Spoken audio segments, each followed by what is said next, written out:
Swoon is finished.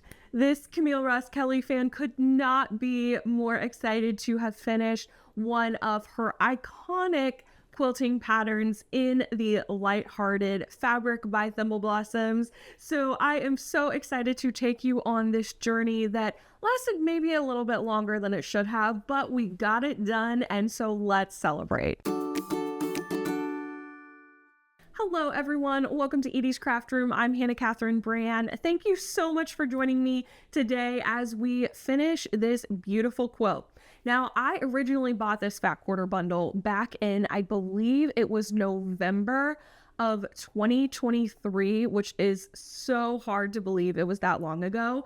I decided to pull the trigger after seeing fat quarter shops generally annual Black Friday sale, which is about 20% off of your purchase. And so that made this fat quarter bundle seem a little bit more cost effective. And so I did it.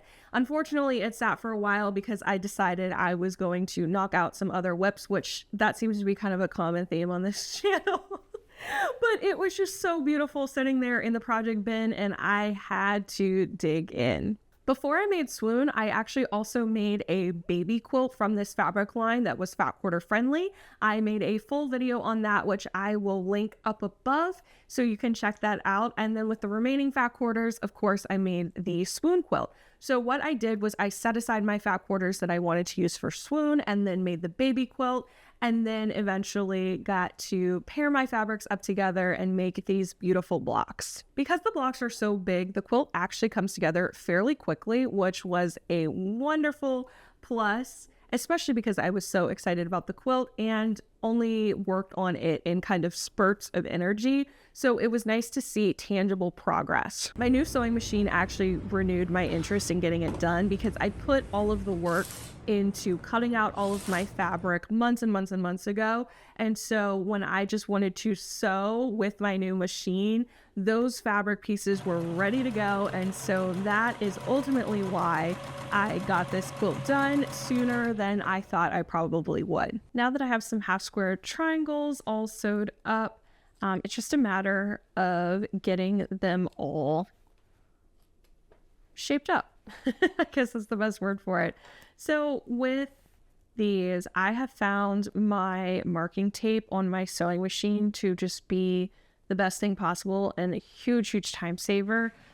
This is not, I don't think, a new thing for anyone, but it really does help save me time and improve my accuracy. So I do love having that, especially for making large quantities of these instead of having to like draw lines on every single square. So I now have them all, and I guess you could do a few things here. So I've seen people who will take a ruler and just cut. Whoops, actually, let me grab my bigger ruler here. You can totally do this. Line it up just to get that really nice, accurate seam allowance here. You could do that, or sometimes it just depends upon if I'm in the mood or not. I'll just use scissors and cut them. Today, for these purposes, I am going to use my rotary cutter and just cut all of these up.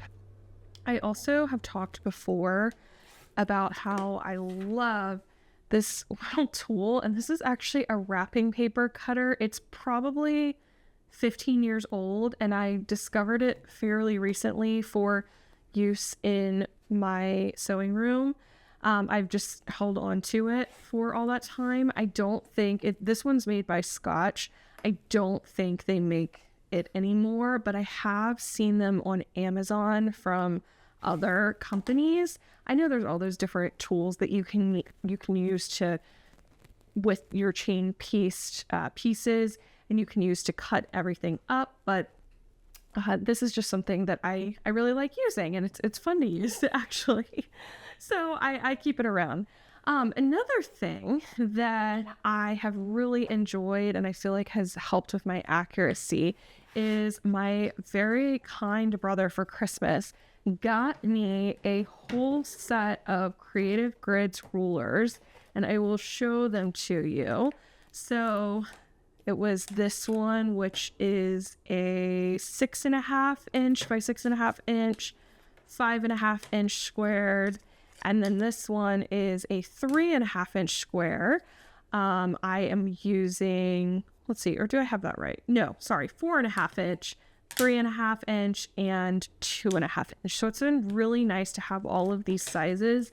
I have enjoyed them, and it's also helped me be a lot more disciplined when it comes to squaring up. So I'm going to go ahead and press all of these, but just for demonstration purposes here, because I know you do not want me to watch me press like a gazillion half square triangles. I'm just going to use my seam presser that I love, especially for foundation paper piecing, and give you an example. So I will just square everything up, and actually this one's looking pretty accurate, which is nice and refreshing. But at the very least, I will just cut off these dog ears, and then I know I have a nice and accurate half square triangle. So it's not as scary just because this is on the bias, so it's very easily stretched. So I don't have to worry about stretching my fabric, or if I do stretch it, I guess, either under the iron or if I'm using this, it's fine because I'm squaring it up. I watched a recent video from Erica Art, and she just had some tips for beginner quilters, and I don't think I would consider myself a beginner quilter anymore. I haven't been quilting that long in terms of years, but I've made a lot of quilts in that time, and quite a variety of levels of how advanced those quilts are. So, but I figured, you know what, I'm going to watch and I might learn something.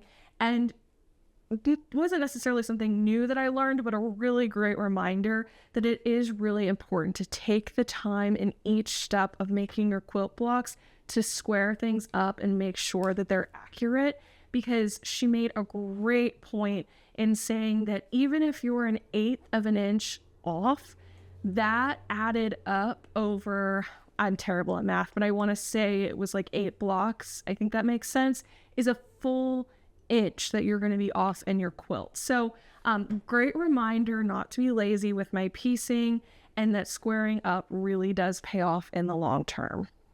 Friends, I am so sorry if I disappoint you here, but I just got in a groove and content creation took a back seat toward getting these blocks done.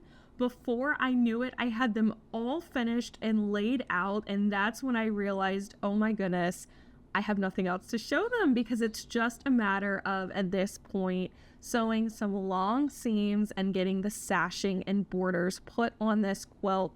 And those sashing and borders are just background fabric. So it was nice and therapeutic to do that, as well as to do my pressing so that, ta-da, you can see the finished quilt top. This came together beautifully. I am thrilled with it and so glad to have another quilt top finished for 2025. Usually I have my husband help me with filming my final quilt tops because he is taller and has a larger wingspan than I am. So again, apologies for another disappointment. I had to do this in 2 takes. This quilt finishes at 80 inches by 80 inches. So getting it all in frame and having me hold it up is a little bit of a challenge, but I hope you love it just as much as I do. Also, I'm so excited to share with you my choice of backing as well as quilting. I had originally thought I was going to do a light pink minky or cuddle like I did on the baby quilt, but I actually found some fabric still available from Camille Roskelley's Rosemary Cottage line, which is a line I did not purchase. But look at this. There is this beautiful fabric with the swoon motif in pink. And so I thought this would just be a perfect way to incorporate this line, as well as to tie in the design of the front on the back as well. As much as I love the Baptist Clam Quilting Pantograph, I did go ahead and choose this floral selection instead. I'm going to be using a natural white thread. and this one is off to the quilter. As always, thank you so much for joining me today here in my craft room, and until next time, happy quilting. Bye-bye.